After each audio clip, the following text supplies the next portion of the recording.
Hello students, welcome in competitive sociology classes part 33. Today in this lecture we will discuss in PGT sociology 2018 question paper. इस lecture के अंदर हम केवल 60 question हल करेंगे, लेकिन उन 60 क्वेश्चन के अंदर हम इम्पोर्टेंट लगभग 200 क्वेश्चन हल करेंगे, जो कि चाहे आप किसी आरपीएससी कॉलेज कैडर का एग्जाम दे रहे हो, एचपीएससी का दे रहे हो, स्टेट का एग्जाम दे रहे हो, या किसी भी तरह के कॉम्पिटेटिव सोशोलॉजी का एग्जाम दे रहे हो, काफ़ी महत्वपूर्ण रहने वाले हैं। तो हम शुरुआत करते हैं क्वेश्चन की। यहाँ पर ये काफ़ी इंपॉर्टेंट क्वेश्चन है और इससे रिलेटेड हमने दूसरे क्वेश्चन भी साथ साथ में डाले हैं। दोनों मीडियम पेपर के यहाँ पर साथ में हैं, आपको जो भी शूट करे आप उसी से ले सकते हैं। लेकिन इस क्वेश्चन के जो सही आंसर लगे हुए हैं वो ग्रीन पेन से जो लगे हुए हैं वो इसके आंसर सही हैं। पहला क्वेश्चन है, प्राथमिक समूह मानवीय प्रकृति की नर्सरी है। यह सिद्धांत किसने, ये परिभाषा है, ये किसने दी है? तो प्राथमिक समूह है, इसका जनक या प्राथमिक समूह की अवधारणा का सबसे पहले प्रयोग चार्ल्स कूले ने किया था। उन्होंने पुस्तक लिखी थी 1909 में, सोशल ऑर्गेनाइजेशन। तो ये क्वेश्चन भी इंपॉर्टेंट क्वेश्चन बनता है कि सोशल ऑर्गेनाइजेशन पुस्तक किसकी है? तो चार्ल्स कूले की पुस्तक है। और इस पुस्तक में उन्होंने प्राथमिक समूह को परिभाषित किया और कहा कि प्राथमिक समूह मानवीय प्रकृति की नर्सरी है। तो ये इंपॉर्टेंट क्वेश्चन रहेगा। इसके पश्चात अगला है, धार्मिक धर्म आध्यात्मिक शक्ति में विश्वास है। ये बात किसने कही? तो ये टाइलर ने कही, ईबी टाइलर ने कही। एक sir James Frazer the golden bough पुस्तक काफ़ी इंपॉर्टेंट है। इस पुस्तक के कई बार पूछा जाता है, इसके जो लेखक है वो कौन है? तो सर जेम्स फ्रेजर है। इन्होंने जादू का सिद्धांत भी दिया था। आगे बढ़ते हैं। इसके पश्चात अगला क्वेश्चन जो 93rd पार्ट हम कर रहे हैं, ये बहुत इंपॉर्टेंट है। इसमें कई क्वेश्चन यहाँ पर निकल कर आ रहे हैं। तो किस समूह में पूर्ण रूपेण घनिष्ठ संबंध होता है? तो इसके बारे में हम यहाँ पर जानते हैं। तो घनिष्ठ संबंध किस में होगा? देखिए, ग्रुप है वो दो प्रकार के होते हैं, प्राइमरी ग्रुप और सेकेंडरी ग्रुप। प्राइमरी ग्रुप या प्राथमिक समूह कौन से होते हैं? जिनको हम जानते हैं, जिनको घनिष्ठता के साथ जानते हैं, उनके साथ प्रत्यक्ष हमारे संबंध होते हैं। और द्वितीयक समूह बहुत बड़े समूह होते हैं, जिनके हमारे संबंध है वो दूर के संबंध होते हैं, जैसे परिवार, पड़ोस, दोस्त है, उनके साथ हमारे घनिष्ठ संबंध होते हैं। तो वो प्राथमिक समूह कहलाएगा। हमारी क्लास होती है, पूरे गांव के साथ हमारा संबंध है, तो वो सेकेंडरी या द्वितीयक समूह कहलाएगा। तो अब यहाँ पर हम देखते हैं भी किस समूह में पूर्ण रूपेण घनिष्ठ संबंध पाए जाते हैं। क्वेश्चन ये था। तो घनिष्ठ संबंध किस में पाए जाएंगे? घनिष्ठ संबंध पाए जाएंगे प्राथमिक समूह के अंदर, प्राइमरी ग्रुप के अंदर। और प्राइमरी ग्रुप की अवधारणा, इसका सबसे पहले प्रयोग किसने किया था? चार्ल्स कूले ने किया था, 1909 में किया था। और पुस्तक कौन सी लिखी थी? पुस्तक लिखी थी सोशल ऑर्गेनाइजेशन। अब प्राथमिक समूह, इसी को अर्ध प्राथमिक समूह भी कहा है चार्ल्स कूले ने, या अर्ध प्राथमिक समूह, इसके जनक भी चार्ल्स कूले हैं। अब एक आता है लघु समुदाय के जनक कौन है? तो लघु समुदाय के जनक है वो रॉबर्ट रेडफील्ड है। इन्होंने एक पुस्तक लिखी थी द लिटिल कम्युनिटी। उस पुस्तक में इन्होंने लघु समुदाय का वर्णन किया था। तो ये क्वेश्चन भी आ सकता है, लिटिल कम्युनिटी पुस्तक है, ये किसके द्वारा लिखी गई है? ये क्वेश्चन भी बनता है, चार्ल्स कूले ने प्राथमिक समूह में किन किन को शामिल किया है? इंपॉर्टेंट क्वेश्चन है। तो यहाँ पर आपको देखना है, चार्ल्स कूले ने प्राथमिक समूह में परिवार, पड़ोस और खेल समूह को शामिल किया है। इसके पश्चात है द्वितीयक समूह। द्वितीयक समूह की अवधारणा किसकी है? इसके जनक कौन है? तो किंग्सले डेविस और जॉर्ज हॉमन्स है। इन्होंने चार्ल्स कूले की प्राथमिक समूह की अवधारणा के विरुद्ध द्वितीयक समूह की अवधारणा का प्रतिपादन किया। किसने? किंग्सले डेविस और जॉर्ज हॉमन्स ने किया था। और द्वितीयक समूह कौन से समूह होते हैं? जिनका आकार बड़ा होता है, जिनके हमारे प्रत्यक्ष संबंध नहीं होते हैं। तीसरी बात देखिएगा, संदर्भ समूह की अवधारणा किसकी है? ये बहुत इंपॉर्टेंट है, हर्बर्ट हाइमेन ने इसका प्रयोग किया था। इसके जनक हर्बर्ट हाइमेन है। इन्होंने 1942 में संदर्भ समूह की अवधारणा है इसको प्रतिपादित किया, और इन्होंने पुस्तक लिखी द साइकोलॉजी ऑफ स्टेटस। बहुत इंपॉर्टेंट पुस्तक है ये भी, साइकोलॉजी ऑफ स्टेटस पुस्तक है। इसके लेखक कौन है? हर्बर्ट हाइमेन है। अब संदर्भ समूह क्या होते हैं? दो समूह होते हैं, देखिए, एक सदस्यता समूह और एक संदर्भ समूह। सदस्यता समूह वो समूह होता है जिसके हम सदस्य हैं, जैसे अपने परिवार है तो उसके हम सदस्य हैं, क्लास है उसके हम सदस्य हैं, क्लास के अंदर हम जाते हैं तो उसी क्लास के हम सदस्य हो गए, वो सदस्यता समूह हो गया। संदर्भ समूह क्या होता है? वो एक काल्पनिक समूह होता है जिसके हम सदस्य नहीं हैं, लेकिन मन ही मन में हमने अपने आप को उससे संबंधित कर लिया है। जैसे कोई भी बच्चा है वो किसी खिलाड़ी की नकल करना शुरू कर देता है, किसी हीरो हीरोइन की नकल से करना शुरू कर देता है, उसको अपना आइडल मान लेता है, रोल मॉडल मान लेता है और उसी के जैसा बनने की कोशिश करता है। तो उसने अपने आप को किस समूह से, दूसरे समूह से जो संबंध स्थापित किए हैं, काल्पनिक संबंध स्थापित किया, वो संदर्भ समूह कहलाएगा। अब देखिए, संदर्भ समूह बिगड़े रईस की संज्ञा किसने दी है? बेबीलोन, थ्रस्टिन बेबीलोन थे। इन्होंने संदर्भ समूह को क्या कहा था कि ये बिगड़े हुए रईस के समान होते हैं। क्यों? क्योंकि इसमें क्या होता है कि वो कल्पना में उससे संबंधित करते हैं। जैसे कई बच्चों को आपने देखा होगा हीरो हीरोइन की तरह मेकअप करना, कटिंग करना, तो वो क्या हो गए? इन्होंने इसीलिए बेबीलोन ने क्या कहा था, भी संदर्भ समूह है वो बिगड़े हुए रईस के समान है। तो क्वेश्चन आ सकता है भी संदर्भ समूह को बिगड़े हुए रईस किसने कहा है? थ्रस्टिन बेबीलोन ने कहा है। इसके बाद छू और जाओ, ये भी किसके बारे में है? द्वितीयक समूह के बारे में कहा गया है। छू और जाओ, ये बात किसने कही थी? बोगार्ट्स ने कही थी। इसके पश्चात शीत संसार, ठंडी दुनिया, पीएच लैंडिस ने कहा। किसको कहा? द्वितीयक समूह को कहा। ठंडी दुनिया क्यों? क्योंकि उसमें गर्मजोशी नहीं होती है, जितनी गर्मजोशी से हम प्राथमिक समूह में मिलते हैं, घनिष्ठता जितनी होती है उतनी द्वितीयक समूह में नहीं होती। तो द्वितीयक समूह को शीत संसार किसने कहा है? पीएच लैंडिस ने कहा है। छू और जाओ किसने कहा है? बोगार्ट्स ने कहा है। और काल्पनिक समूह की अवधारणा किसकी है? काल्पनिक समूह के जनक कौन है? वेबलन है।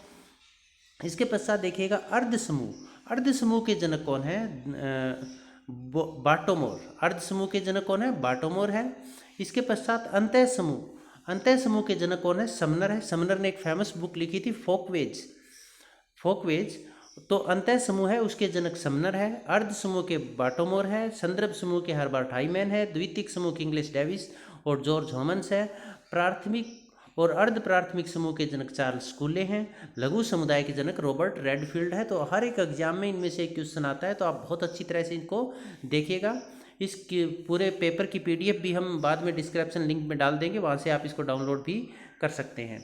इसके पश्चात अगला क्वेश्चन है हमारा, औद्योगिक समाज में श्रम विभाजन प्रतिमानहीनता को उत्पन्न करता है। अब देखिए, नियमहीनता या प्रतिमानहीनता की अवधारणा, उसके जनक कौन है? दुर्खीम है। तो औद्योगिक समाज में श्रम विभाजन की प्रतिमानहीनता को उत्पादन करता है, ये बात किसने कही है? उत्पन्न करता है, ये बात किसने कही?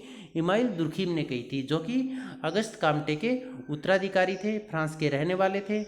और ये भी जो दुर्खीम है, ये इन्होंने आत्महत्या का सिद्धांत दिया था और सामूहिक प्रतिनिधित्व या प्रतिनिधान का सिद्धांत इन्होंने दिया था।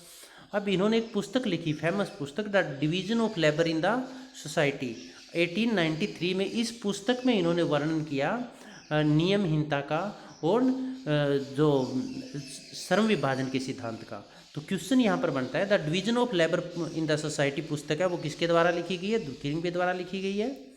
इसके साथ साथ दुर्खीम के सिद्धांत, श्रम विभाजन का सिद्धांत किसका है? आत्महत्या का सिद्धांत किसका है? नियमहीनता या प्रतिमानहीनता का सिद्धांत किसका है? सामूहिक प्रतिनिधित्व का सिद्धांत किसका है? तो ये सिद्धांत इमाइल दुर्खीम के काफ़ी इंपॉर्टेंट है। जब आप सोशोलॉजी के कॉम्पिटिटिव एग्जाम में बैठ रहे हैं तो इसके जो फाउंडर है सोशोलॉजी के, उनकी फेमस बुक, उनकी फेमस थ्योरीज, इनके बारे में आपको अच्छी तरह से पता होना चाहिए। अब एक बात और, इसी पुस्तक में उन्होंने यांत्रिक एकता और सावेवी एकता का वर्णन किया है। यांत्रिक एकता क्या है? परंपरावादी सिद्धांत की विशेषता है, एक यंत्र के समान व्यक्ति काम करता था। तो क्वेश्चन आ सकता है, यांत्रिक एकता किस समाज से संबंधित है? तो आदिम या प्राचीन समाज से संबंधित है। इसके साथ साथ दूसरा, सावेवी एकता आधुनिक और जटिल समाज से संबंधित है। यांत्रिक एकता किससे संबंधित होगी? परंपरागत और सरल समाज से या आदिम समाज से संबंधित। और सावेवी एकता आधुनिक समाज और जटिल समाज से संबंधित होगी। अब इसके पश्चात हम देखते हैं कार्ल मार्क्स के बारे में। तो मार्क्स का योगदान बहुत अहम योगदान रहा है। इन्होंने जो संघर्ष का सिद्धांत दिया, द्वंद्ववाद का सिद्धांत, ऐतिहासिक भौतिकवाद का सिद्धांत दिया है, तो इन सिद्धांतों के बारे में भी आपको पता होना चाहिए। दूसरा, इनकी फेमस बुक रही दास कैपिटल, कम्युनिस्ट मैनिफेस्टो और जर्मन आइडियोलॉजी। ये पुस्तक किसके? कार्ल मार्क्स के द्वारा लिखी गई पुस्तक है। और डेरेनडॉर्फ है, इन्होंने संघर्ष के बारे में अपने विचार दिए थे, संघर्ष का सिद्धांत दिया था। तो इनके बारे में आप अच्छे से देख लेना है। इसके पश्चात अगला है, 2 या 2 से अधिक व्यक्तियों का सम्मान लक्ष्य जो इतने सीमित है कि उनके कि सब उसके भागीदार नहीं बन सकते को पाने के प्रयत्न को क्या कहते हैं? देखिएगा, लक्ष्य सीमित है, प्रयास सभी कर रहे हैं, लेकिन सभी को वो लक्ष्य हासिल नहीं होगा। तो ऐसे प्रयास को हम क्या कहेंगे? तो ऐसे प्रयास को हम कंपटीशन कहेंगे, प्रतिस्पर्धा कहेंगे, प्रतियोगिता कहेंगे। जैसे मान लीजिए आप कॉलेज कैडर का एग्ज़ाम दे रहे हैं, असिस्टेंट प्रोफेसर का एग्ज़ाम दे रहे हैं, पोस्टें 10 है और कैंडिडेट 1000 है, तो लक्ष्य सीमित हो गया और सभी प्रयास कर रहे हैं उसको हासिल करने के लिए।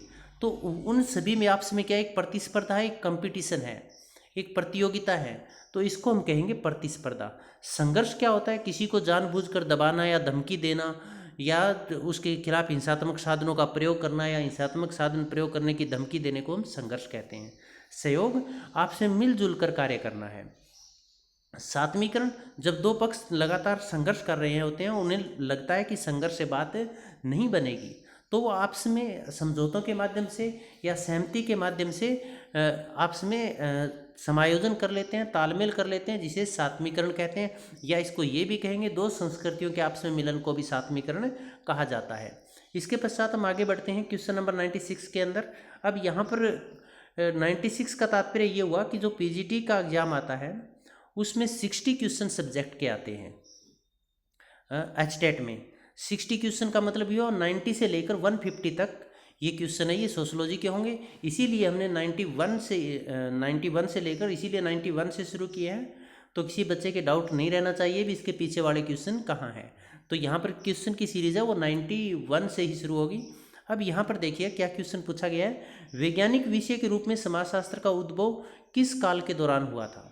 तो इसका सही आंसर है, क्वेश्चन काफ़ी अच्छा फॉर्म किया गया है, तो इसका आंसर होगा फ्रांसीसी और औद्योगिक क्रांति के समय में। अब फ्रांसीसी क्रांति कब हुई थी? 1789 में हुई थी। रूसी क्रांति कब हुई थी? 1917 में हुई थी।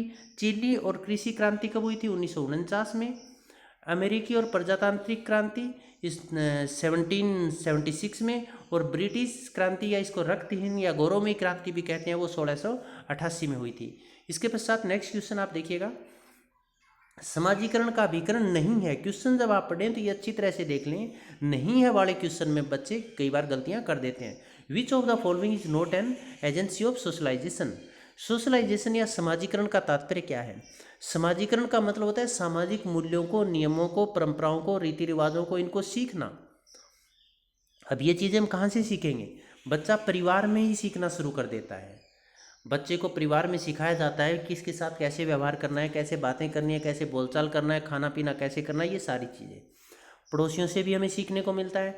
राजनीतिक संस्थाएं भी हमें राजनीतिक मूल्यों के बारे में जानकारियाँ देती है। तो इसमें अभिकरण कौन सा नहीं? आनुवांशिकता, हेरिडिटी है, ये समाजीकरण का अभिकरण नहीं है। किसने संस्कृति को पर्यावरण का मानव निर्मित भाग माना है? बहुत इंपॉर्टेंट डेफिनेशन है ये संस्कृति की, बहुत बार एग्जाम में पूछी गई है। भी संस्कृति है वो पर्यावरण का मानव निर्मित भाग है। कल्चर किसे कहेंगे? मानव निर्मित भाग का मतलब मनुष्य ने जो चीज़ बनाई है वो सभी संस्कृति है।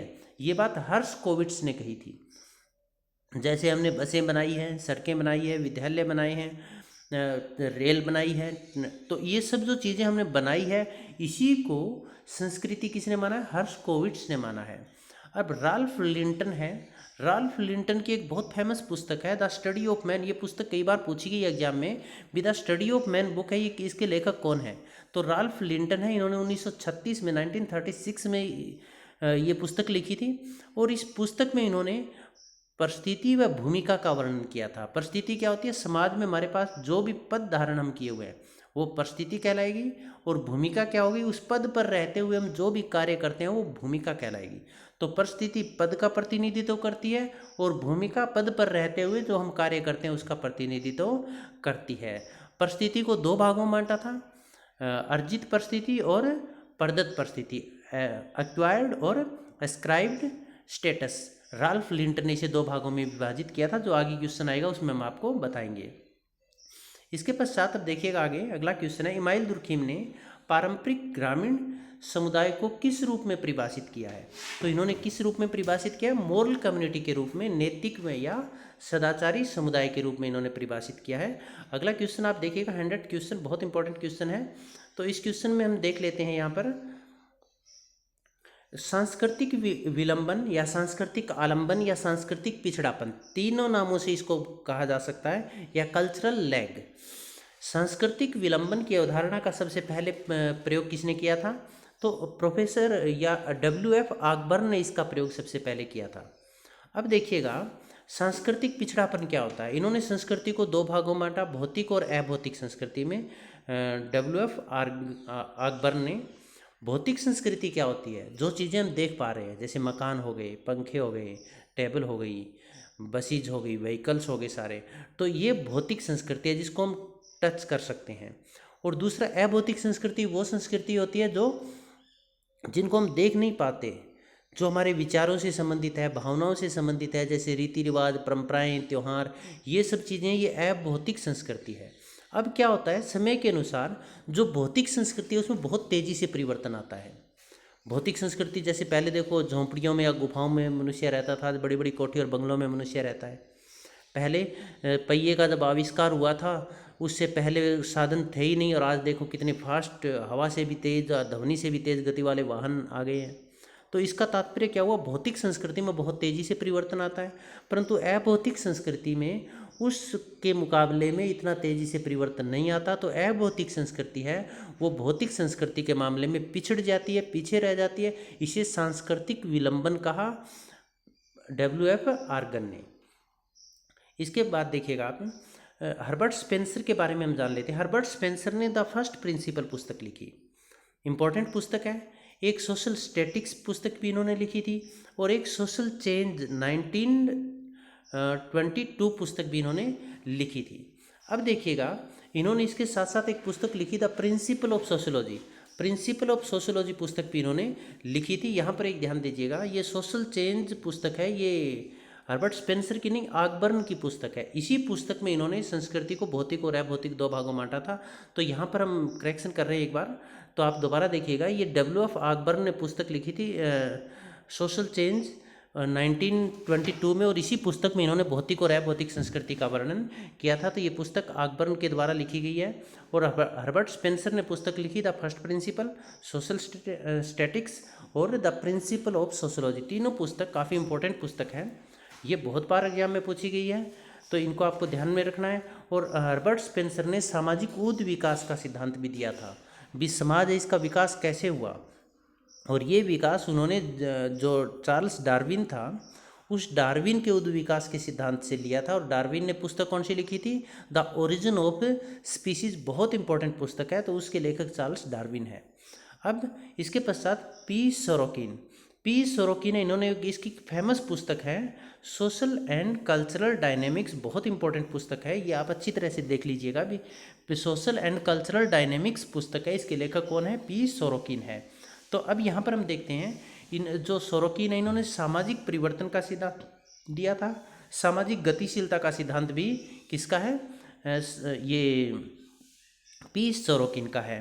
अब अगला क्वेश्चन है, समाज शास्त्र अध्ययन करता है किसका, पशु समाज का करता है, नहीं, गलत।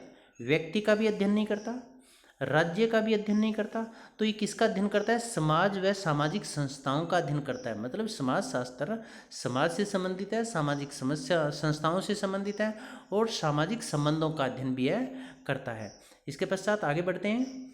किसी भी क्वेश्चन में आपको किसी तरह का कोई डाउट हो आप कमेंट बॉक्स में भी उसका डाल सकते हैं, हम उसको सर्टेनली सॉर्ट आउट करेंगे। पियाजे के अनुसार संज्ञानात्मक विकास की वह अवस्था जिसमें बालक वस्तु स्थायित्व प्रदर्शित करते हैं। अब देखिएगा पियाजे ने जो संज्ञानात्मक विकास है उसकी चार अवस्थाओं, उसको चार भागों में बांटा है। Sensory motor, pre operational stage, concrete operational stage और फॉर्मल ऑपरेशनल स्टेज। इंद्रियगत काल, पूर्व संक्रियात्मक काल, मूर्त संक्रियात्मक काल और औपचारिक संक्रियात्मक काल, ये चार प्रकार इन्होंने बताए। तो सबसे पहले कौन सा आता है, इंद्रियगत काल आता है। यहाँ पर जो बालक है उसे ज्ञान नहीं होता है, वह धीरे धीरे सीखना शुरू करता है, अपनी इंद्रियों को पहचानना वो शुरू करता है। तो इसमें बालक जो इंद्रियगत काल है इसमें बालक है वो वस्तु स्थायित्व प्रदर्शित करता है। तो ये 2 से इसके ये भी पूछा जा सकता है पूर्व संक्रियात्मक काल है उसकी अवधि क्या है, तो वो 2 से, जब बालक 2 वर्ष से 7 वर्ष तक का होता है तो पूर्व संक्रियात्मक काल माना है पियाजे ने। और इंद्रियगत काल को इन्होंने माना है 0 से 2 वर्ष, मूर्त संक्रियात्मक माना है 7 से 12, और यहाँ पर बच्चा है जो सीखना शुरू कर देता है, स्वयं का वैज्ञानिक दृष्टिकोण उसके अंदर विकसित हो जाता है और उसमें बौद्धिक विकास काफ़ी तेजी से हो जाता है। तो ये औपचारिक संक्रियात्मक काल अंतिम अवस्था पियाजे की है संज्ञानात्मक विकास की, और इसकी प्राथमिक अवस्था इंद्रियगत काल है। इसके पश्चात है समाजशास्त्रिक विज्ञान है, क्योंकि यह प्रयोग करता है, विज्ञान होगा तो वो वैज्ञानिक विधियों का प्रयोग करेगा, साइंटिफिक मेथड्स और टर्म यूज करेगा। तो इसका सीधा सा आंसर है वैज्ञानिक विधि का वो प्रयोग करता है। आगे बढ़ते हैं। वह परिवार जिसमें एक व्यक्ति के अपने स्वयं के बच्चे हो सकते हैं को जाना जाता है। मतलब एक व्यक्ति और उसके बच्चे, तो उसको हम कौन सा परिवार मानेंगे? फैमिली ऑफ प्रोक्रिएशन, मतलब जनन परिवार वो कहलाएगा भी। उसमें उसका जनन परिवार कौन सा होगा? कपल हो गया और उनके बच्चे हो गए, स्वयं के बच्चे हो गए। अब देखिए, जन्म परिवार तो वो परिवार कहलाता है जिस परिवार में उसका जन्म हुआ है। जैसे दादा दादी भी साथ हो सकते हैं, चाचा ताऊ भी साथ हो सकते हैं, ये ज्वाइंट फैमिली भी हो सकता है, सिंगल फैमिली भी हो सकता है। तो इसका मतलब जन्म परिवार वो परिवार होता है जिसमें व्यक्ति का जन्म हुआ है। पितृसत्तात्मक परिवार, इसके जनक सर हेनरी मान है। क्वेश्चन ये भी पूछा गया है कई बार भी, पितृसत्तात्मक परिवार है, इसके जो जनक कौन है? तो सर हेनरी मैन है, इन्होंने ये धारणा दी थी। तो पितृसत्तात्मक सत्ता का मतलब हो गया निर्णय लेने की पावर किसके पास है? पिता के पास है। उसके पश्चात वो उसके बड़े पुत्र के पास जाएगी, फिर उसके पुत्र के पास जाएगी। इसका मतलब ये हो गया, यहाँ पर जो सत्ता है ये पुरुष प्रधान समाज होंगे और सत्ता पिता से हस्तांतरित होगी। थोड़ा सा मातृसत्तात्मक परिवार के बारे में भी जान लेते हैं। ये इसके एकदम अपोजिट होगा, और इसके जनक ब्रीफाल्ट हैं। ब्रीफाल्ट ने एक फेमस पुस्तक लिखी थी, द मदर्स। इस पुस्तक में उन्होंने मातृसत्तात्मक परिवार का वर्णन किया था। तो मातृसत्तात्मक अवधारणा के जनक ब्रीफाल्ट है। इनकी पुस्तक है द मदर्स, या द मदर्स पुस्तक के लेखक कौन है? तो ब्रीफाल्ट है। विस्तृत परिवार, एक्सपेंडेड फैमिली वो होंगे जिसके सदस्यों की संख्या काफ़ी ज़्यादा होगी। केंद्रित साक्षात्कार का सबसे पहले प्रयोग किसने किया था? तो केंद्रित साक्षात्कार का सबसे पहले प्रयोग किया था R.K. मर्टन ने। इंपॉर्टेंट क्वेश्चन है ये। इसके पश्चात देखिएगा, निम्नलिखित में से कौन सी सामाजिक समूह की मूल विशेषताएं हैं? अब देखिएगा, सामाजिक समूह के बारे में काफ़ी क्वेश्चन आए हैं इस क्वेश्चन पेपर में, और हर एक क्वेश्चन पेपर में सामाजिक समूह के बारे में क्वेश्चन आते हैं, तो आप इनको अच्छी तरह से देखिएगा। तो सामाजिक समूह कौन से होते हैं? जो समाज के अंदर लोगों का एक समूह विशेष उद्देश्य के लिए गठित किया गया है या फिर सामान्य उद्देश्य के लिए गठित किया गया है, उसको हम लोगों के समूह को सामाजिक समूह कहेंगे। तो समूह के अंदर संगठन भी होता है, संगठन होता है, लोगों का समूह हो गया। हम की भावना होती है। हम की भावना का मतलब हम मिलजुल कर, एक व्यक्तिगत भावना नहीं होती, एक सामूहिक भावना इसके अंदर होती है। तो ये दो चीज़ें इसके अंदर होती है। सुस्पष्ट लक्ष्य उसके अंदर नहीं होते हैं, न स्वावलंबन की बात इसके अंदर होती है। तो ये दोनों नहीं होंगे। जो सामाजिक समूह की विशेषताएं क्या होगी? संगठन और हम की भावना होगी। तो इसी आधार पर इसका आंसर होगा वो ए और बी होगा। तो सही उत्तर का चयन कीजिए, पूछा है तो सही उत्तर इसका ये होगा। जब आप क्वेश्चन करें तो पूरे क्वेश्चन को अच्छी तरह से पढ़ लें, उसके बाद इसका आंसर देना चाहिए, ताकि क्वेश्चन आते हुए गलत ना हो। इसके पश्चात ये क्वेश्चन काफ़ी इंपॉर्टेंट है। इस क्वेश्चन में आप देखिएगा, समाज में प्रत्येक व्यक्ति की कई परिस्थितियाँ होती है। परिस्थितियाँ हमने पहले बताया था आपको भी, पद का प्रतिनिधित्व करता है। एक व्यक्ति से जुड़ी विभिन्न परिस्थितियों को निम्नलिखित रूप से जाना जाता है। भी एक साथ एक व्यक्ति की अनेक परिस्थितियाँ होती है, तो उसको हम क्या कहेंगे? परिस्थिति पुंज कहेंगे। तो एक कई परिस्थितियाँ होती है, एक साथ कई परिस्थितियाँ होगी तो वो क्या कहलाएगी? वो परिस्थिति पुंज या स्टेटस सेट कहलाएगा। काफ़ी इंपॉर्टेंट है ये चारों जो ऑप्शन है इसके बारे में हम डिस्कस कर रहे हैं यहाँ पर। जैसे एक व्यक्ति है, वो एक समय के अंदर पिता भी है, भाई भी है, भाई भी हो सकता है, पिता भी हो सकता है, वो बेटा भी हो सकता है किसी का, वो अध्यापक भी हो सकता है। इसका मतलब क्या हुआ? भी वो एक ही साथ बहुत सारी परिस्थितियाँ या रोल अदा कर रहा है। तो वो जो एक झुंड बन जाता है, एक पुंज बन जाता है, एक सेट बन जाता है। तो उस सेट को हम क्या कहेंगे? परिस्थिति पुंज कहेंगे। परिस्थिति क्रम क्या होता है? यहाँ भी व्यक्ति की एक साथ कई परिस्थितियाँ होती है, परंतु वो क्रमानुसार होती है, एक साथ नहीं होती। जैसे पहले एक बच्चा है, वो विद्यार्थी है, तो वो रोल अदा कर रहा है विद्यार्थी की। उसके पश्चात मान लीजिए वो टीचर बन गया, तो वो रोल अदा कर रहा है अध्यापक की, तो उसकी परिस्थिति चेंज होगी। इसके पश्चात हो सकता है वो बड़ा ऑफिसर बन गया, तो वो ऑफिसर की भूमिका अदा करेगा, तो वो क्या हो जाएगा? उसकी परिस्थिति चेंज हो जाएगी। तो यहाँ पर जो परिस्थिति पुंज है उसमें एक साथ अलग अलग परिस्थितियाँ निभाता है। परिस्थिति क्रम में वो कर्मानुसार परिस्थितियाँ निभाता है, पहले एक, उसके पश्चात दूसरी, फिर उसके पश्चात। तो एक साथ अनेक परिस्थितियों का योग परिस्थिति पुंज और अलग अलग समय में अलग अलग परिस्थितियाँ परिस्थिति क्रम कहलाएगा, स्टेटस सीक्वेंस कहलाएगा। स्टेटस सक्सेशन का मतलब उत्तराधिकारी क्रमानुसार एक के पश्चात दूसरा आएगा। परिस्थिति असंगति, इसमें सकारात्मक और नकारात्मक दोनों एक साथ मौजूद रहेंगे, दोनों प्रभाव होंगे समाज के अंदर व्यक्ति के। उसकी एक साथ उच्च परिस्थिति भी होगी और दूसरे साथ उसकी निम्न परिस्थिति भी होगी। जैसे मान लीजिए एक व्यक्ति है, एक जो डॉक्टर है, डॉक्टरी का काम कर रहा है, उच्च परिस्थिति है। इसके साथ साथ मान लीजिए वो कोई दूसरा साइड बिजनेस शुरू कर देता है जो उसकी प्रतिष्ठा के खिलाफ है, तो लोग कहते भी सुना होगा ना भी आपके पद के अनुसार यह काम शोभा नहीं देता। इसका मतलब वो परिस्थिति असंगति है, वो उसकी परिस्थिति जो उच्च परिस्थिति है उसके साथ वो सेट नहीं बैठ रही है। जैसे मान लीजिए कोई अध्यापक है, साइड बिजनेस में वो कोई दूसरा काम करना शुरू कर देता है जो उसके साथ सही फिट नहीं बैठता, तो लोग क्या कहेंगे, आपके पद के अनुसार ये काम ठीक नहीं लग रहा, तो वो परिस्थिति असंगति कहलाएगी। तो उच्च और निम्न दोनों एक साथ जब परिस्थिति भूमिका अदा करता है व्यक्ति, तो उसको परिस्थिति असंगति कहा जाता है। अब एक वर्ग का क्वेश्चन देखें। वर्ग का अपने आप में वर्ग होना काफ़ी नहीं है, बल्कि उसका स्वयं के लिए वर्ग होना आवश्यक है। यह परिभाषा किसने ली है? देखिए, क्लास इन इटसेल्फ और क्लास फॉर इटसेल्फ, ये बात है, ये किसकी है? कार्ल मार्क्स के द्वारा कही गई है। तो वो क्या कह रहा है? It is not sufficient for a class to be class in itself, rather it has to be class itself. तो ये बात किसके द्वारा कही गई है? कार्ल मार्क्स के द्वारा कही गई है। कार्ल मार्क्स है, उन्होंने जो ऐतिहासिक भौतिकवाद का सिद्धांत दिया था, उन्होंने वर्ग संघर्ष का सिद्धांत दिया था। तो उन्होंने जो ये वर्ग की परिभाषा दी है, ये परिभाषा किसकी है? कार्ल मार्क्स की है। और सोशियोलॉजी के कॉम्पिटिटिव एग्जाम में कार्ल मार्क्स, इमानुएल दुर्खीम, इनके बारे में आपको अच्छी तरह से जानकारी होनी चाहिए, इनके कौन कौन से सिद्धांत हैं उनके बारे में। तो अब यहाँ पर हम साथ साथ में थोड़ा सा और जान लेते हैं। वेबर है, मैक्स वेबर, सामाजिक क्रिया का सिद्धांत है, मैक्स वेबर का है। वर्स्टेहेन, ये अध्ययन पद्धति है। क्वेश्चन आ सकता है वर्स्टेहेन क्या है? तो वर्स्टेहेन एक अध्ययन पद्धति है। जिस सिचुएशन की व्यक्ति अध्ययन करना चाहता है, व्यक्ति को उस सिचुएशन में अपने आप को घुला मिला देना चाहिए। उसकी जो वास्तविक स्थिति है उसको अलग छोड़कर पूरी तरह से उसमें घुल मिल कर अध्ययन करना वर्स्टेन जो मेथड है, अध्ययन पद्धति है, वो कहलाता है। तो ये पद्धति भी किसकी है? मैक्स वेबर की है। दुर्खीम का हमने पहले भी बताया था, सामूहिक प्रतिनिधान का सिद्धांत भी है, नियमहीनता का सिद्धांत भी है, आत्महत्या का सिद्धांत भी है, श्रम विभाजन का सिद्धांत भी इमानुएल दुर्खीम के द्वारा दिया गया है। इसकी पुस्तक भी हमने बताई थी, division of labour in the society, famous पुस्तक है। कार्ल मार्क्स के बारे में पीछे हमने आपको बताया। फ्राइड है, ये मनोविश्लेषणात्मक सिद्धांत इन्होंने दिया है, मनोविश्लेषक थे ये। इन्होंने इड, ईगो और सुपर ईगो का समाजीकरण का सिद्धांत भी दिया है। इसके पश्चात आगे देखिएगा, प्रत्यक्ष व अप्रत्यक्ष सहयोग की अवधारणा किसने दी है? तो प्रत्यक्ष व अप्रत्यक्ष सहयोग की अवधारणा, ये मैकाइवर और पेज, ये सहयोग को दो भागों में प्रत्यक्ष और अप्रत्यक्ष किसने बांटा? मैकाइवर और पेज ने बांटा। इन्होंने पुस्तक लिखी सोसाइटी, समाज सामाजिक संबंधों का जाल है। ये बात भी किसने कही थी? मैकाइवर और पेज ने कही थी। तो सोसाइटी पुस्तक किसके द्वारा लिखी गई? मैकाइवर और पेज के द्वारा। और सहयोग के किस समाजशास्त्री ने सहयोग को किन किन भागों में बांटा है? सहयोग और संघर्ष, इनको आपको अच्छी तरह से देख लेना है।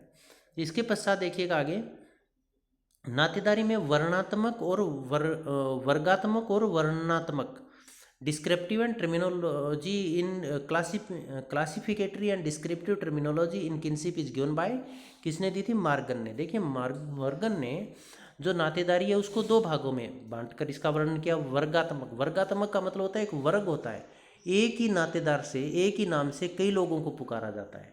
जैसे इंग्लिश के अंदर अंकल, हम मामा को भी अंकल कहेंगे, चाचा को भी हम अंकल कहेंगे, फूफा को भी अंकल कहेंगे। इसी तरह से मामी, बुआ, मौसी, इनको हम आंटी कहेंगे। कजन, चचेरे, ममेरे, फूफेरे भाई को हम क्या कहेंगे? कजन कहेंगे। तो इसका मतलब क्या हुआ? एक वर्ग बन गया नातेदारी के लिए। वर्णनात्मक संज्ञाएं ये है, जिस विशेष नातेदार के लिए केवल उसी का प्रयोग किया जाएगा, उसी शब्द का प्रयोग किया जाएगा। जैसे पति किसी एक को ही कहेंगे, बहुत सारे व्यक्तियों के लिए प्रयोग नहीं किया जाता। पत्नी एक के लिए वर्ड यूज किया जाता है, किसी अलग अलग लोगों के लिए इसका प्रयोग नहीं किया जाता। तो ये वर्णनात्मक संज्ञाएं हैं। तो क्वेश्चन वर्गात्मक संज्ञाएं क्या और नातेदारी क्या है, वर्णनात्मक नातेदारी क्या, ऐसे भी पूछा जा सकता है। इसके पश्चात समाजशास्त्र एक लंबा का एक लंबा अतीत रहा है, लेकिन इतिहास काफ़ी छोटा है। ये बात रॉबर्ट बीयरस्टीड ने कही है, इंपॉर्टेंट डेफिनेशन है। इसके पश्चात समाजशास्त्र की विषय वस्तु के बारे में एक क्वेश्चन जरूर आता है। विषय वस्तु का हमारा अलग से वीडियो डाला हुआ है, वो आप अच्छी तरह से देख सकते हैं। हर कॉम्पिटिटिव एग्जाम में विषय वस्तु से संबंधित एक क्वेश्चन जरूर आता है। तो सामाजिक आकृति विज्ञान, सामाजिक शरीर शास्त्र या संरचना एवं सामान्य समाजशास्त्र के रूप में समाजशास्त्र की विषय वस्तु को किसने बांटा है? तो इमाइल दुर्खीम ने समाजशास्त्र की विषय वस्तु को 3 भागों में बांटा है। कौन कौन से?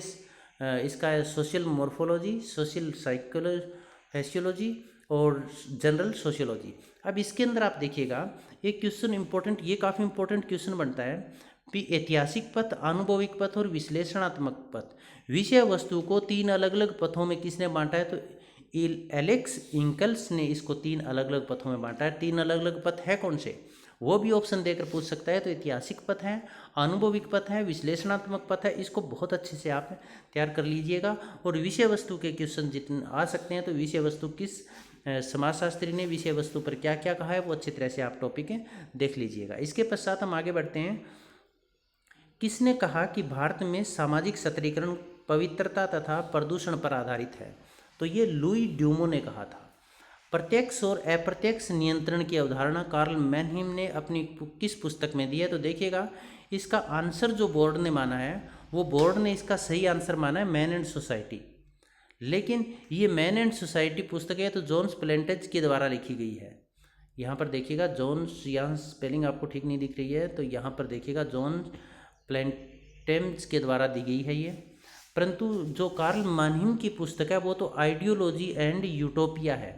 तो इसी पुस्तक में उन्होंने प्रत्यक्ष और अप्रत्यक्ष नियंत्रण का वर्णन किया था। तो यहाँ पर ये क्वेश्चन भी आ सकता है, आइडियोलॉजी एंड यूटोपिया पुस्तक किसकी है? तो ये कार्ल मैनहीम की है।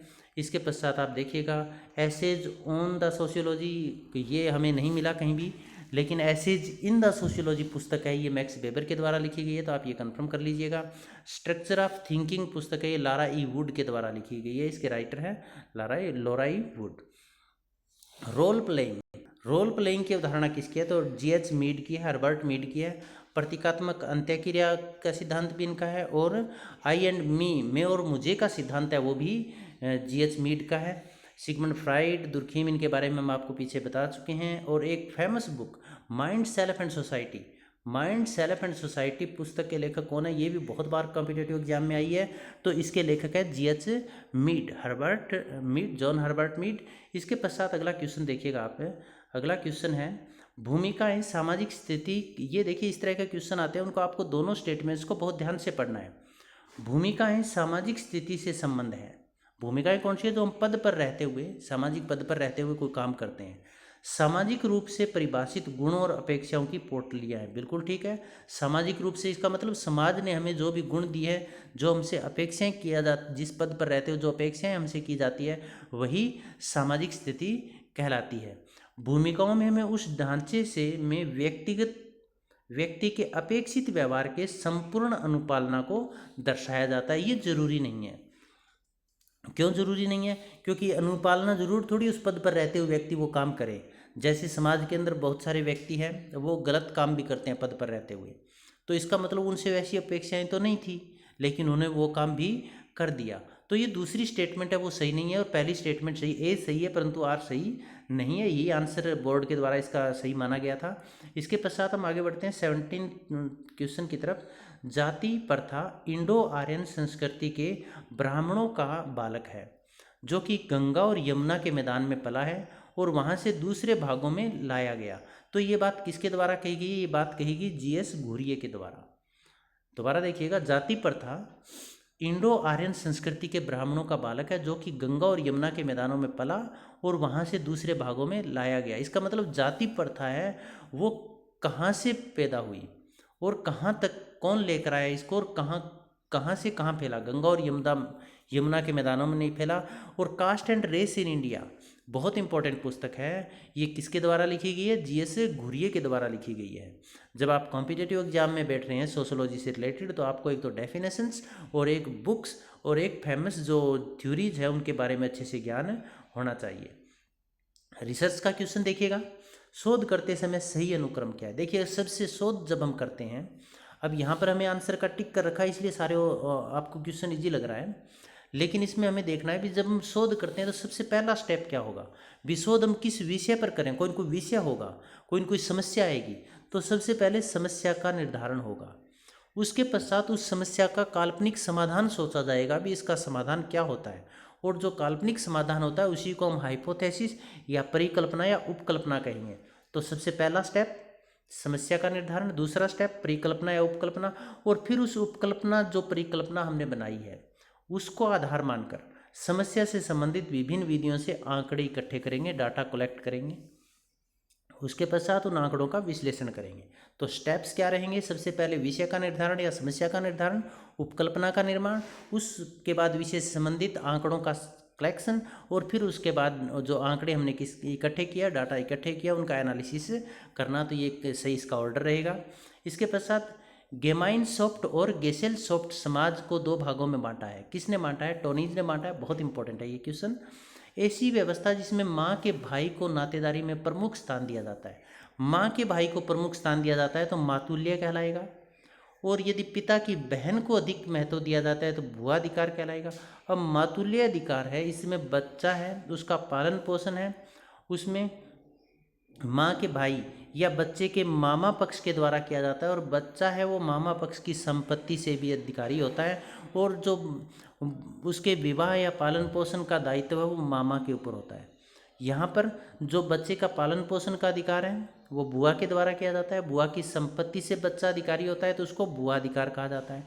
माध्यमिक संबोधन का मतलब ये होता है कि भारतीय कुछ समाजों में जो महिला है वो अपने पति का सीधा नाम नहीं लेती है, बल्कि वो किसी माध्यम के द्वारा उसे पुकारती है। जैसे नाटक के अंदर आपने देखा होगा, एक सीरियल के अंदर टप्पू के पापा वर्ड यूज किया जाता है। तो वो जो टप्पू है, ये टप्पू क्या है? माध्यमिक संबोधन है किसी को पुकारने के लिए। या अपने समाज के अंदर भी हम देखते हैं, यदि किसी महिला को बुलाया जाता है या उसके महिला के अपने पति को बुलाती है तो उसे, जैसे बेटी का नाम गुड्डी है तो गुड्डी के पापा, गौरी के पापा, इस तरह से पुकारते हैं। तो वो बीच में जो माध्यम बनाते हैं इसी को कहा जाता है माध्यमिक संबोधन। ये नातेदारी व्यवहार है। और सहप्रसविता क्या है? ये भी एक प्रथा है। इस प्रथा के अंदर क्या होता है, जब प्रसव, ये प्रसव से संबंधित है, जब लेडीज़ को, महिला को बच्चा पैदा हो रहा होता है उस समय से संबंधित है। उस समय जो जिन परिस्थितियों में से गुजरती है, जिन कष्ट में से गुजरती है, उसके पति को भी वही परहेज रखने पड़ते हैं, उन्हीं परिस्थितियों में से गुजरना पड़ता है। उसी तरह की जैसे वो महिला रहती है उसके पति को भी वैसे ही रहना पड़ता है। तो इसको सहप्रसविता या सहकष्टी प्रथा भी कहते हैं। आगे बढ़ते हैं हम। उपज में भूस्वामी के हिस्से की आधे से 1/3 भाग तक की कटौती का संघर्ष। आधे से 1/3 भाग की कटौती का संघर्ष निम्न में से किससे है? तो ये 1/3 का हमें पता ही चल रहा है, तिभागा या तेभागा आंदोलन से संबंधित है। तेलंगाना आंदोलन 1946 में चला था। आंध्र प्रदेश में जमींदारों और साहूकारों के शोषण के विरुद्ध था, परंतु इसमें जमीन की जो उपज है उसकी कटौती का कोई जिक्र नहीं था। मोपला विद्रोह आंदोलन था, ये 1921 में केरल के मोपला मुसलमानों और हिंदुओं और जमींदारों के विरुद्ध चला था। तो इसमें भी जो उपज है उसकी कटौती या बंटाई का कोई वर्णन नहीं था। लेकिन जो तेभागा आंदोलन है, इस तेभागा आंदोलन के अंदर उपज में भूस्वामी के हिस्से के आधे भाग से 1/3 भाग तक की कटौती की जाती थी। तो इससे मुक्ति पाने के लिए जो आंदोलन किया था वो तेभागा आंदोलन था। इसके पश्चात अगला क्वेश्चन है, निम्नलिखित में से कौन सा एक कारक पर्यावरणीय संसाधनों के क्षय में योगदान नहीं देता? अब मतलब इससे क्वेश्चन है, घुमाकर पूछा गया है। इसका मतलब यह, निम्न में से कौन सी चीज़ है जिससे पर्यावरण को नुकसान नहीं पहुंचता? तो वनों को बचाएंगे, सुरक्षित रहेगा। पर्यावरणीय संसाधनों के क्षय में योगदान देता है। क्षय में योगदान देने का मतलब हो गया जिससे पर्यावरण को नुकसान होता है। कौन सा कार्य है? तो वनों के संरक्षण से पर्यावरण को नुकसान नहीं होता है। वैकल्पिक ऊर्जा जैसे सौर ऊर्जा, पवन ऊर्जा का हम प्रयोग करते हैं तो पर्यावरण का नुकसान नहीं होता है।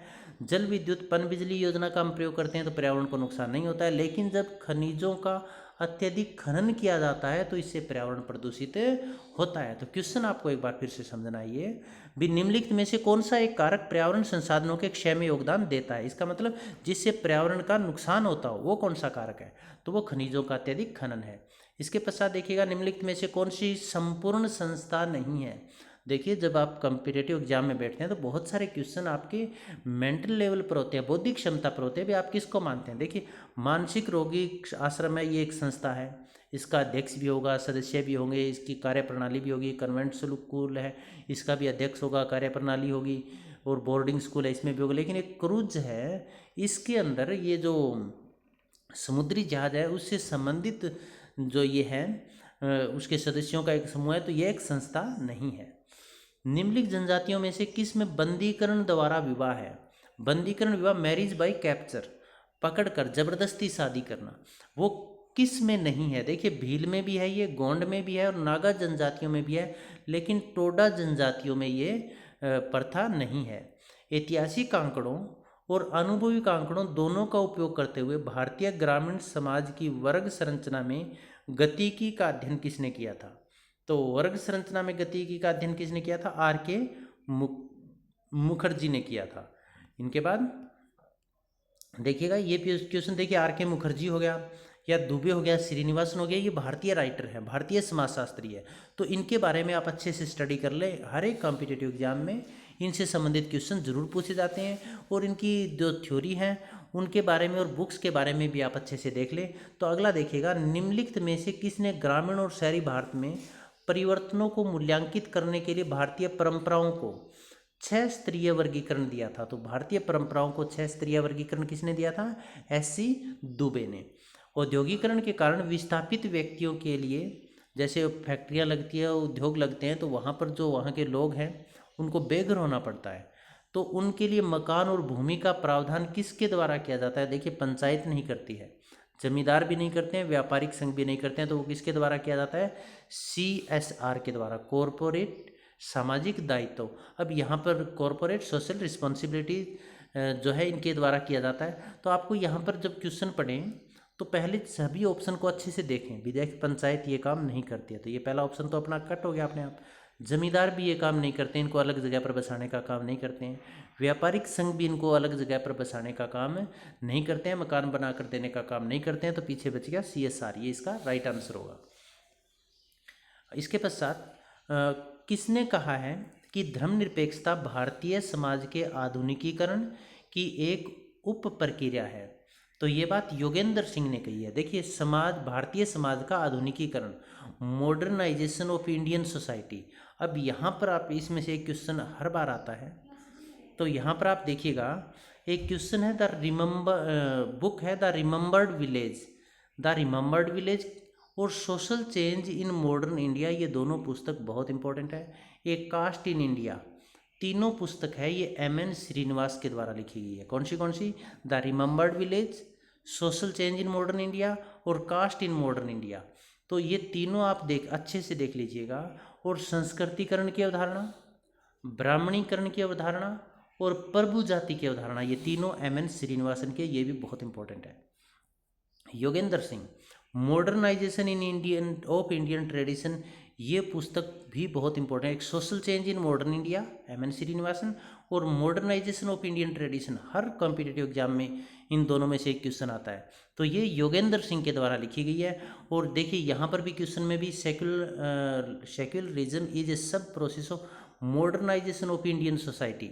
तो मॉडर्नाइजेशन ऑफ इंडियन ट्रेडिशन ये योगेंद्र सिंह की है। तो इसी पुस्तक में इन्होंने आधुनिकीकरण की एक उप प्रक्रिया का वर्णन किया था। तो इसका राइट आंसर होगा योगेंद्र सिंह। देखिए AR देसाई, यही भारतीय राइटर है, इनके बारे में भी अच्छे से आप जान लें। किस समाज वैज्ञानिक ने कहा है कि जनजातीय समस्याओं का मुख्य कारण उनका शोषण है। जनजातीय समस्याओं का मुख्य कारण उनका शोषण है, किस समाज वैज्ञानिक ने कहा, तो AR देसाई ने कहा है। आगे में पढ़ते हैं, पंचायती राज से संबंधित संविधान का 73वां संवैधानिक संशोधन कब प्रभावी हुआ। देखिए ये संवैधानिक संशोधन तो 1900 पंचायती राज अधिनियम 1992 था ये, परंतु ये प्रभावी कब हुआ, 24 अप्रैल 1993 को इसने प्रभावी पूछा है। कब से प्रभावी हुआ, मतलब कब लागू हुआ, तो ये इसमें यहाँ पर इसका आंसर हम 1992 नहीं देंगे बल्कि 1993 देंगे, क्योंकि ये कब प्रभावी हुआ था, ये डेट भी आपको ध्यान रखनी है, 24 अप्रैल 1993, 1993 को। इस पंचायती राज अधिनियम में क्या किया गया था, जो पंचायती राज संस्थाएं थी इनको वैधानिक रूप दिया गया था। पंचायतों का वर्णन संविधान की किस धारा के तहत किया गया है, धारा 40 के अंतर्गत। इसके पश्चात अगला क्वेश्चन देखिएगा, काका कालेलकर किसके साथ संबंधित है। अब देखिए काका साहेब कालेलकर है, ये पिछड़े वर्गों का प्रथम आयोग था। दूसरा आयोग मंडल आयोग था, बीपी मंडल, बिंदेश्वरी मंडल की अध्यक्षता में गठित किया गया था। पिछड़े वर्गों को आरक्षण देने से संबंधित, सुविधाओं देने से संबंधित था। ये दूसरा आयोग था, ये तो 1978 में 78 में गठित किया गया था। और पहला जो आयोग था काका साहब कालेलकर आयोग, ये 1953 में। तो दो आयोग दोनों का अच्छी तरह से देख लेना है। काका कालेलकर आयोग है पिछड़े वर्गों से संबंधित, मंडल आयोग है ये भी पिछड़े वर्गों से संबंधित था। काका कालेलकर आयोग 1953 और मंडल आयोग 1978। निम्नलिखित में से कौन सी नौकरशाही की अनिवार्य विशेषता नहीं है। अब नौकरशाही का जो अवधारणा है ये किसकी थी, मैक्स वेबर की थी। आदर्श प्रारूप किसका था, आदर्श प्रारूप अवधारणा के जनक भी कौन थे, मैक्स वेबर। दोनों अच्छी तरह से देख लेना है। अब नौकरशाही कौन से होते हैं, जैसे IAS IPS कर्मचारी वर्ग, ये सारे नौकरशाही होते हैं। तो इनकी विशेषता क्या नहीं होती है, अवैयक्तिक संबंध, इनके पर्सनल रिलेशन नहीं होंगे किसी के साथ। पर्सनल रिलेशन का मतलब हो गया भी ये पर्सनल रिलेशन के आधार पर काम नहीं करेंगे। श्रम विभाजन होगा, जो जिस काम में एक्सपर्ट होगा वो वही काम करेगा। इनके नियम कार्यप्रणाली लिखित होगी। मौखिक संप्रेषण नहीं होगा, मतलब ये मौखिक आदेश या मौखिक संप्रेषण आपस में नहीं करेंगे, लिखित रूप में करेंगे, कागजी रूप में ये करेंगे। तो इसका मतलब क्या हुआ, नौकरशाही की अनिवार्य विशेषता कौन सी नहीं है, मौखिक संप्रेषण नहीं है। सामाजिक परिवर्तन क्या है, देखिए यहाँ पर क्वेश्चन जो है, ये क्वेश्चन जैसे 132 133 ये क्वेश्चन है, ये किस पर आधारित है, हमारे IQ लेवल पर आधारित है। सामाजिक परिवर्तन क्या है, what is social change, social change is change in social structure. सामाजिक ढांचे में परिवर्तन को हम सामाजिक परिवर्तन कहेंगे। सामाजिक ढांचा क्या होता है, जैसे वैवाहिक संस्थाएं होगी, धार्मिक संस्थाएं हो गई, या रीति रिवाजें हो गई, परंपराएं होगी, प्रथाएं हो गई, इनमें होने वाले परिवर्तन को या सामाजिक ढांचे में होने वाले परिवर्तन को हम क्या कहेंगे, सामाजिक परिवर्तन कहेंगे। कार्ल मार्क्स ने खालिस्तान के बीच, यहाँ पर ये ब्लैंक दिया गया है, के बीच संघर्ष, वर्ग संघर्ष का जिक्र नहीं किया है। अब ये कह रहा है कि कार्ल मार्क्स ने इनमें से किस वर्ग का जिक्र नहीं किया है। तो देखिए साधन संपन्न और साधन विपन्न जो वर्ग है इसका जिक्र इन्होंने किया था, haves and haves not. Karl Marx ने कहा था जो साधन संपन्न है वो शोषक वर्ग में होंगे और जिनके पास साधन नहीं है वो शोषित वर्ग में होंगे। हैव्स एंड हैव्स नॉट का वर्णन इन्होंने किया था। कैपिटलिस्ट एंड वर्किंग क्लास का भी जिक्र उन्होंने किया था। कैपिटलिस्ट का मतलब क्या होता है, भी जो पूंजीपति और श्रमिक वर्ग, इसका जिक्र भी इन्होंने किया था। बुर्जुआ और प्रोलेटेरियन वर्ग का भी इन्होंने वर्णन किया था। तो धनी और निर्धन वर्ग का जिक्र कार्ल मार्क्स ने अपने सिद्धांत में नहीं किया। वर्ग संघर्ष में इन्होंने ये सिद्धांत जो वर्ग का प्रकार है वो नहीं बताया है। तो ये थोड़ा कन्फ्यूजिंग जरूर होगा यदि हमारे ये सारी इसकी अवधारणाएं पड़ी हुई नहीं है तो, लेकिन इसका सही आंसर धनी और निर्धन वर्ग होगा। अगला क्वेश्चन बहुत इंपॉर्टेंट क्वेश्चन है। यहाँ पर हमने कई आर्टिकल्स लिखे हैं, ये आपको अच्छे से देख लेने हैं।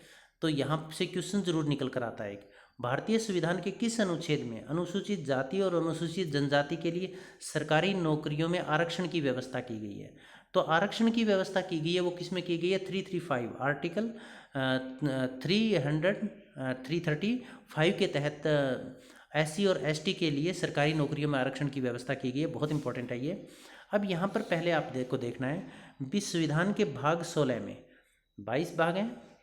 तो भाग 16 के अंदर आर्टिकल 330 से 330 से लेकर 342 तक विशेष वर्गों का उल्लेख किया गया है। कहाँ से कहाँ तक, 330 से 342 तक और भाग 16 में 330, यहाँ पर हमने वो सारी लिखी है 330 से 342 तक की, वो हम बताएंगे। तो 335 से ये किससे संबंधित है, SC और ST को सरकारी नौकरियों में आरक्षण से संबंधित। एक आपको और ध्यान रखना है, आर्टिकल 46 ये किससे संबंधित है, SC और ST वर्गों के कल्याणकारी योजनाओं से संबंधित है। कौन सी, आर्टिकल 46।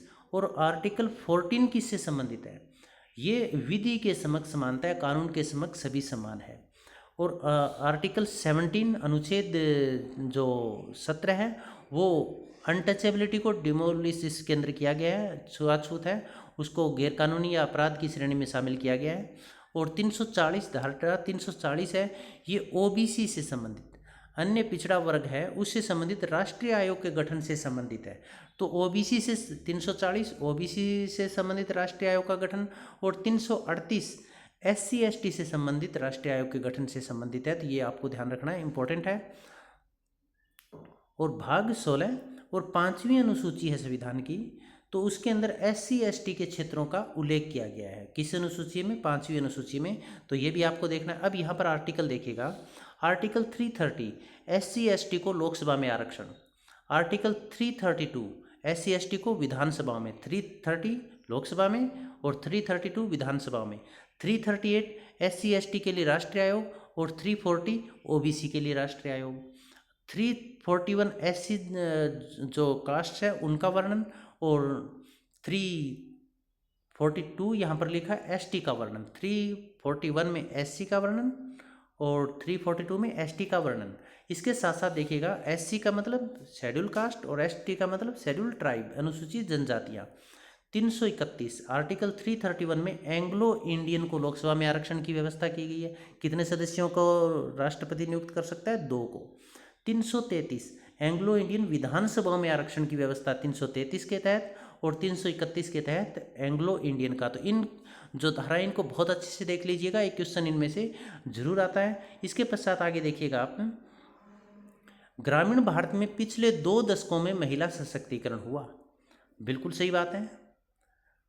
73वें संवैधानिक संशोधन ने ग्रामीण महिलाओं, भारत की ग्रामीण महिलाओं का सशक्तिकरण किया। बिल्कुल सही है, क्योंकि 73वें संवैधानिक संशोधन के तहत ग्राम पंचायतों में महिलाओं की भागीदारी बढ़ी, उनके लिए 1/3 आरक्षण की व्यवस्था भी की गई, बाद में इसको बढ़ाकर 50% भी किया गया। तो जो इसका मतलब पहली ये बात भी सही है, ये भी सही है। तो ए और आर दोनों सही है। इसके आंसर के अंदर हम ये लिखेंगे, निम्नलिखित में से किसने यह तर्क दिया कि विपतन का मतलब विचलन, जो सामाजिक नियमों परंपराओं से हटकर काम करता है, डेविएंसी, रोगात्मक व्यक्तियों के परिणाम स्वरूप नहीं होता, अपितु संस्कृति और समाज की संरचना के कारण होता है। भी जो पथ विचलन होता है, डेविएंसीज आते हैं, वो किस कारण से आते हैं? वो किसके कारण माना इन्होंने? संस्कृति और समाज की संरचना के कारण माना है। तो ये बात किसने कही थी? R.K. मर्टन ने कही थी ये बात। किस समिति ने पंचायती राज के लिए 3 स्तरीय, देखिए बलवंत राय मेहता समिति 1957, इन्होंने त्रिस्तरीय पंचायती राज व्यवस्था का वर्णन किया था, और इसी समिति की अनुशंसा पर भारत में त्रिस्तरीय पंचायती राज व्यवस्था का है वो काम कर रही है। इसके पश्चात अशोक मेहता समिति थी, उन्होंने द्विस्तरीय पंचायती राज व्यवस्था को उन्होंने अनुशंसा की थी, जिसको स्वीकार नहीं किया गया था। तो बलवंत राय मेहता समिति है। और सबसे पहले पंचायती राज सिस्टम को 2 अक्टूबर 1959 को राजस्थान के नागपुर में लागू किया गया था, और उसके पश्चात 11 अक्टूबर को आंध्र प्रदेश में लागू किया गया था। तो ये भी क्वेश्चन कई बार पूछ लिया जाता है, भी सबसे पहले किन किन राज्यों में लागू किया गया? तो राजस्थान और आंध्र प्रदेश में लागू किया गया था। मल्होत्रा समिति थी 1994, बीमा क्षेत्र के अध्ययन से संबंधित थी, और इसी की अनुशंसा पर बीमा क्षेत्र का निजीकरण भी किया गया था। अब सन 1993 में स्वामीनाथन समिति का गठन किसके लिए किया गया था? तो इसका सही आंसर माना है राष्ट्रीय जनसंख्या नीति के निर्माण हेतु। आगे बढ़ते हैं हम 140वें क्वेश्चन में। देखिए थोड़ा लेंथी बना है, क्योंकि हमने इसमें बहुत सारे क्वेश्चन अलग से डिस्कस किए हैं, इंपॉर्टेंट क्वेश्चन। भारत में हरित क्रांति के अग्रदूत कौन है? तो MS स्वामीनाथन हरित क्रांति के जनक रहे हैं। हरित क्रांति से जो खाद्यान्न की में बहुत अधिक उत्पादन आया, उत्पादन में वृद्धि हुई, क्योंकि और ये 60 के अंतिम दशक के अंदर आया। अब इसके अंदर क्या है, वैश्विक क्रांति के जनक है नॉर्मन बोरलॉग, अमेरिकन है वो। वैश्विक हरित क्रांति के जनक नॉर्मन बोरलॉग माने जाते हैं, और भारतीय हरित क्रांति के जनक है वो MS स्वामीनाथन माने जाते हैं। संप्रदायवाद में निम्नलिखित में से कौन सा तत्व नहीं है? संप्रदायवाद में अब देखिएगा, तनाव, संप्रदायवाद में तनाव होता है, असुरक्षा की भावना होती है क्योंकि हिंसा इसमें होती है, पूर्वाग्रह, एक दूसरे के प्रति गलत धारणा, पहले से धारणा बनाई जाती है। तो संप्रदायवाद में ये तीनों चीज़ें होती है, परंतु सहिष्णुता, टॉलरेंस संप्रदायवाद में नहीं होता। तो इसने नहीं पूछा है, तो इसका सही आंसर होगा सहिष्णुता। इसके पश्चात संस्कृतिकरण का परिणाम है। अब संस्कृतिकरण की अवधारणा किसकी है? हमने पहले बताया था एम.एन. श्रीनिवास की। एम.एन. श्रीनिवास की पुस्तक हमने पहले बताई थी, कौन सी पुस्तक फेमस थी इसकी, वो आपको कमेंट बॉक्स में लिख कर डालनी है। प्रभु जाति की अवधारणा भी एम.एन. श्रीनिवासन की है। ब्राह्मणीकरण की अवधारणा भी एम.एन. श्रीनिवासन की है। अब इसने देखिए संस्कृतिकरण का परिणाम क्या है। संस्कृतिकरण का मतलब होता है निम्न जाति है वो उच्च जाति की नकल करके अपने आप को एक समय के पश्चात उच्च जाति घोषित कर देती है। इसका तात्पर्य क्या हुआ भी किसी जाति की सांस्कृतिक गतिशीलता। सांस्कृतिक गतिशीलता का मतलब ये हुआ भी वो अब निम्न जाति से उच्च जाति के अंदर आई है, क्योंकि उन्होंने वही नियम वही परंपराएं अपनाई और उसको अपने जीवन में लागू किया। तो किसी जाति की सांस्कृतिक गतिशीलता जो है वो संस्कृतिकरण कहलाती है। जनांगीकी संक्रमण की अवधारणा किसकी है, तो ये नोटेस्टीन के द्वारा दी गई है। अगला क्वेश्चन है भारतीय समाज में परिवर्तन को उसकी परंपराओं। अब परंपराओं के बारे में डीपी मुखर्जी का वर्णन है, तो परंपराओं का जहाँ जिक्र आएगा वो डीपी मुखर्जी मार्क्सवादी विचारधारा। ये भी पूछा जाता है कौन सा भारतीय विचारक मार्क्सवादी था या मार्क्सवादी विचारधारा से प्रेरित था, तो वो डीपी मुखर्जी थे। अब देखिए एस.सी. दुबे। अब यहाँ पर हम सभी जो ये भारतीय राइटर इनके बारे में थोड़ा सा जान लेते हैं। एस.सी. दुबे इन्होंने पुस्तक लिखी Indian village, India's changing villages, ये दोनों इसकी फेमस पुस्तक है। और इन्होंने समीरपेट गांव का अध्ययन किया था। कई बार ये भी पूछा जा सकता है कि किस राइटर ने कौन से गांव का अध्ययन किया था, किस समाजशास्त्री ने किस गांव का अध्ययन किया था, तो एस.सी. दुबे ने समीरपेट गांव का अध्ययन किया था। एम.एन. श्रीनिवासन कर्नाटका के रहने वाले थे, ब्राह्मण परिवार से संबंधित थे। इन्होंने ब्राह्मणीकरण, संस्कृतिकरण, प्रभु जाति, इनका जो अवधारणा के जनक थे ये। इन्होंने पुस्तक कौन सी लिखी, जो हमने पहले ही आपको बताया था, सोशल चेंज इन इंडिया।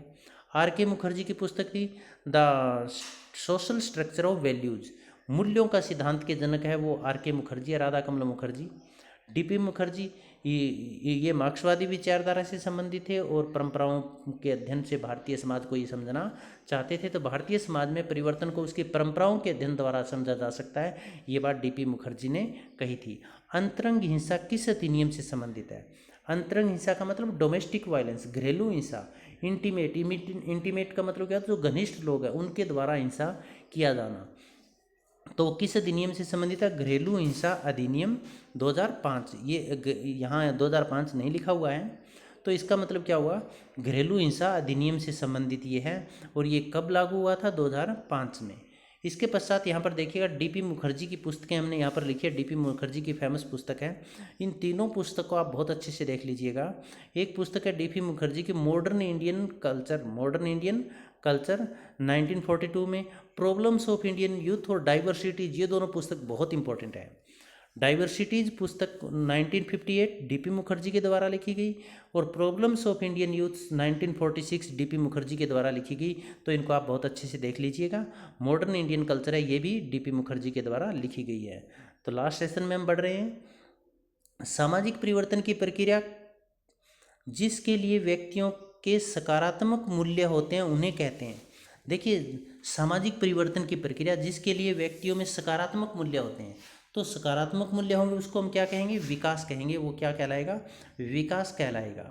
अगला प्रश्न है, देखिएगा क्वेश्चन, इस क्वेश्चन में क्या कह रहे हैं कि निम्नलिखित में से कौन सा एक पारिस्थितिक आंदोलन नहीं है, मतलब पर्यावरण से संबंधित आंदोलन नहीं है। तो पानी पंचायत हमें पता है पर्यावरण से रिलेटेड हो गया, चिपको आंदोलन पर्यावरण से संबंधित हो गया। और ये क्वेश्चन पूछा जा सकता है पानी आंदोलन किस देश, पानी पंचायत किस देश, किस राष्ट्र में किस राज्य में ये चला था, तो ये उड़ीसा में चला था।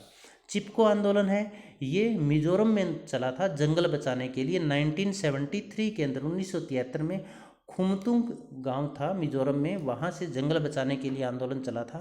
प्लक एंड प्लांट है, ये भी पर्यावरण से संबंधित है, लेकिन ये भूदान आंदोलन है, ये स्वैच्छिक भूमि सुधार से संबंधित है।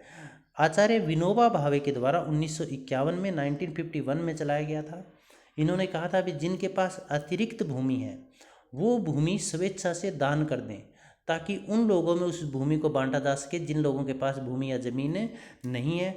तो ये स्वैच्छिक आंदोलन, स्वैच्छिक भूमि सुधार का एक आंदोलन था, ये पर्यावरण से संबंधित नहीं था। तो इसका राइट आंसर होगा भूदान आंदोलन होगा। कई बार ये भी पूछा जा सकता है भूदान आंदोलन के जनक कौन थे, तो आचार्य विनोबा भावे।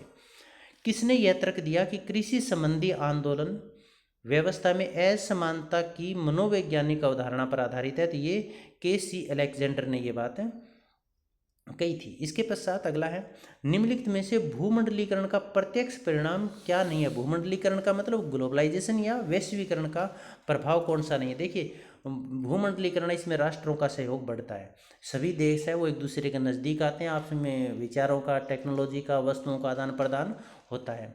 प्रवर्जन प्रतिमान में परिवर्तन होता है। प्रवर्जन का मतलब माइग्रेशन, लोग इधर उधर आते जाते हैं। यातायात और संचार के साधनों में भी विकास होता है। परंतु प्राकृतिक पर्यावरण में परिवर्तन, जो नेचुरल इन्वायरमेंट है उसके अंदर कोई प्रत्यक्ष परिणाम इसका नहीं होता है। तो इसने नहीं वाला पूछा है भी भूमंडलीकरण में से निम्नलिखित में से भूमंडलीकरण का प्रत्यक्ष परिणाम क्या नहीं है। तो इसका सही आंसर होगा प्राकृतिक पर्यावरण में परिवर्तन। अंतिम क्वेश्चन है, किस संवैधानिक संशोधन के माध्यम से पंथ निरपेक्षता शब्द है वो भारतीय संविधान की प्रस्तावना में, अवदेशिका में अंतर्विष्ट किया गया था। तो ये 42वां संवैधानिक संशोधन 1976 था, इंदिरा गांधी के टाइम में हुआ था। इसे लघु संविधान भी कहा जाता है क्योंकि इस संवैधानिक संशोधन में बहुत ज़्यादा उलटफेर किया गया था। और इसमें भारतीय संविधान की जो प्रस्तावना है उसमें 3 शब्द जोड़े गए थे, समाजवादी, पंथ निरपेक्षता और अखंडता। ये तीनों आपको ध्यान रखना है। कौन कौन से शब्द? समाजवादी, पंथ निरपेक्षता व अखंडता, तीनों शब्द 42वें संवैधानिक संशोधन 1976 के तहत भारतीय संविधान के अंदर शामिल किए गए थे। आपको किसी भी तरह का कोई डाउट है तो आप कमेंट बॉक्स में ज़रूर लिखिएगा। आप सबका बहुत बहुत धन्यवाद।